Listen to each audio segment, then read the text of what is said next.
What's up, guys? Yeah, I'm acting retarded, but yeah, I'm gonna be giving you my Battleground review. It's not gonna be long because it can only be 15 minutes, so let's get right into it. I'll start with the pre-show. We had Josh Matthews, The Miz, Titus O'Neil, and Sweet Tea, also known as Tensai, on the panel. And commentary was Michael Cole, JBL, and Jimmy Kimura.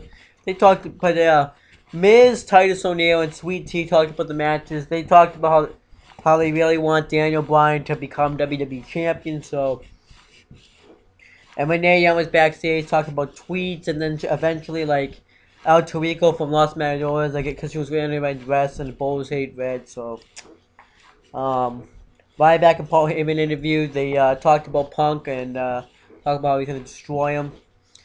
Um, and then we got Damian Sandow versus Dolph Ziggler.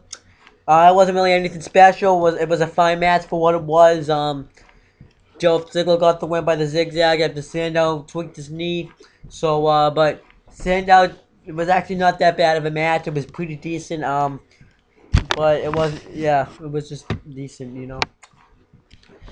And then we got the Battleground video package, and then we got Alberto Del Rio defending his World Heavyweight Championship against Rob Van Dam in a hardcore, Battleground hardcore rules match. It was a great match. They used ladders. Already hit him with chairs. Already did a moonsault from the barricade onto Del Rio. He jumped on him while he was on the ladder. He tried to go for the, and then Del Rio, Ricardo tried to beat him with the bucket, but Del Rio just beat him up with the bucket himself and just kicked him in the head. And then what else happened? They used trash cans. And then eventually Del Rio worked over the arm. He got him in the cross arm breaker, but it was a fail.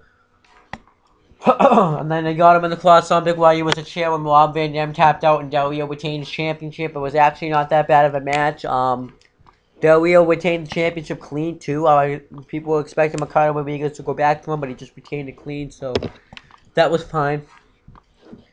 The Real Americans are backstage talking about how they're going to take care of Santino Morel and the Great Khali. And then they talk about how like Buffalo, New York doesn't hit because that's where it was. Doesn't have all that's special about it. It's like they're like a certain type of feud. I forgot what it was. And then we got the Great Khali and Santino with Hornswoggle versus the Real Americans being Jack Swagger and Antonio Cesaro with Zeb Coulter. It was just a match. Just a match you would see on SmackDown. SmackDown. The Real Americans win when Cesaro did that spin around move he usually does now to Khali and pin him for the win, so that was impressive. That was fine. Then we get a breast cancer video package. Then we get Curtis Axel defending the Intercontinental with Paul Heyman. I forgot to write that. Defending the Intercontinental Championship against R-Truth. Not anything special either. It was just a match you would see on Raw. Curtis Axel gets the win when he does that neck breaker move. And then we get AJ Lee defending her Divas Championship with Tamina Snuka against Brie Bella with her sister Nikki Bella in her corner. Same thing, just a match you would see on Raw. It wasn't bad though. AJ Lee got the win when Tamina Snuka distracted when she attacked her sister, and AJ Lee rolled up Brie Bella holding the tight. So I'm glad AJ Lee retained. And then we get the Rhodes family interview. They're talking about how they're fighting for the Rhodes family. And they want to keep the Rhodes family legacy in the WWE.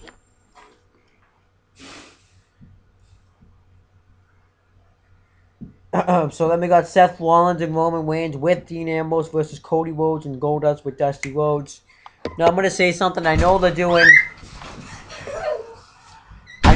breast cancer awareness month, but that's why I got this.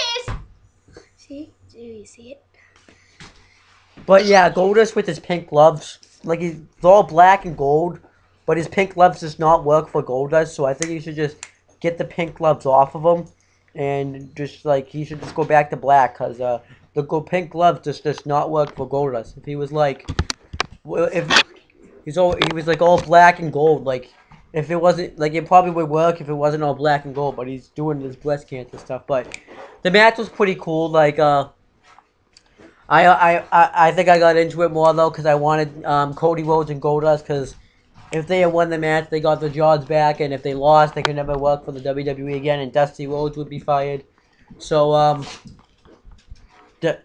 but yeah, Cody, they actually had a pretty good match, and Dusty Rhodes did a bubonic elbow and whipped Dean Ambrose with his belt, and Goldust attacked Roman Reigns, and then Cody Rhodes hit a crossroads on Seth Rollins to get the win, and then all the superstars came out and congratulated him. We even saw Finley.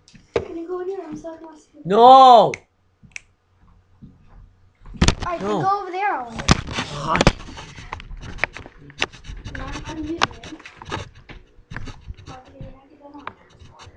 And then,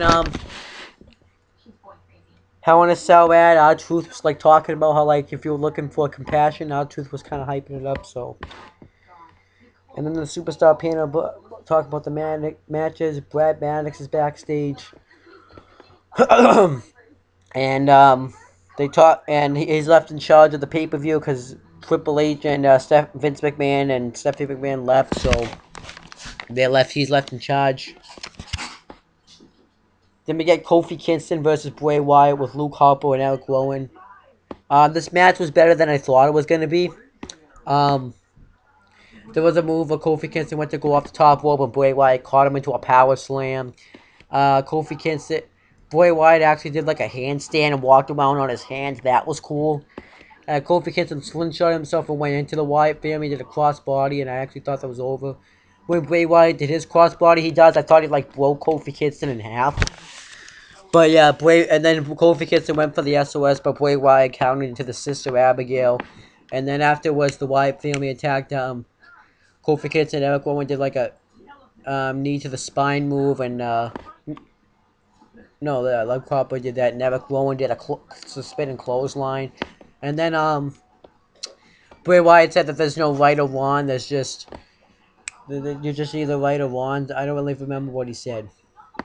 Then we get Triple H DVD ad. Then we get Ryback with Paul Heyman versus CM Punk. It was just an average match. Paul Heyman, Ryback was punching him in the corner in the ropes, and Paul Heyman kept trying to hit him, but it was a fail. And then while the referee was distracted by Heyman, CM Punk lowblow Ryback and got the victory. So I could see them having a rematch at Hell in a Cell, and then Punk beats him there, and then Brock Lesnar will come back and the New Year feud, and CM Punk will unfortunately finally get through Lesnar and get his hands on Heyman. And then we get Randy Orton. Oh, and they actually had a poll too about who was the best power couple. It was Stephanie McMahon and Triple H, Edge and Lita, Randy Savage and Miss Elizabeth, and King Booker and Queen Sharmell. Edge and Lita won, and I was expecting Triple H and Stephanie won since they were the head of the company, but Edge and Lita did have that live sex celebration on Raw, so. But yeah, then we got Randy Orton versus Daniel Bryan for the WWE Championship. Great match of the night, definitely. Randy Orton did like a suplex over the ropes. Daniel Bryan threw him into the steps. And then Daniel Bryan did a high flying crossbody onto him.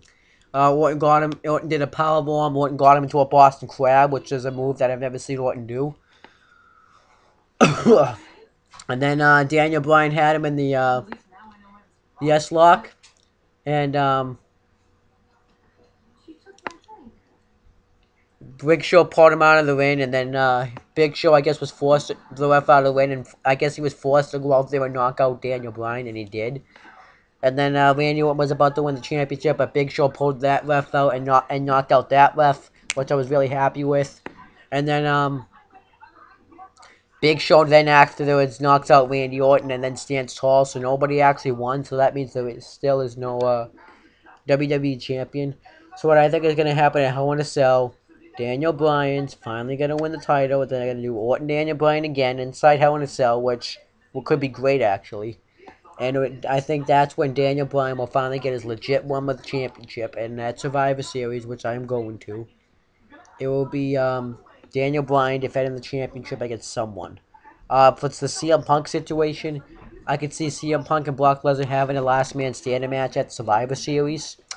and I hear that Wyatt family's on the cover, so maybe, maybe Kane will come back at Survivor Series and join up with the Wyatt family. I kind of would like to see Kane go up, join them. Um, who else? And I think maybe they'll. I want to. Yeah, but I don't know what else could happen. But that's pretty much it, guys. This pay per view was kind of like an average pay per view. The only matches that were really good, was the hardcore match between RVD and Alberto Del Rio. Um, Kofi Kingston and Bray Wyatt actually wasn't that bad of a match. It was actually a pretty good match, and the WWE Championship match obviously was good, but everything else just kind of would be something that you would see on Raw. Um, or and some of it on SmackDown. But that's pretty much it, guys. Hope you enjoyed this review. I'm gonna do the live reactions for Raw tonight on the CM Live Reactions channel, and then be back for the review. My reviews are gonna be like not at this area because my dad and his girlfriend are going away. Maybe in the main event review, I'll try to see if I can stay here by myself on Wednesday, but we'll see what happens with that. But yeah, by the way, get those gloves off, pink gloves off Goldust. I know it's Breast Cancer Awareness Month, but it's just not Goldust. They get those gloves off them. But that's pretty much it, guys. See you later.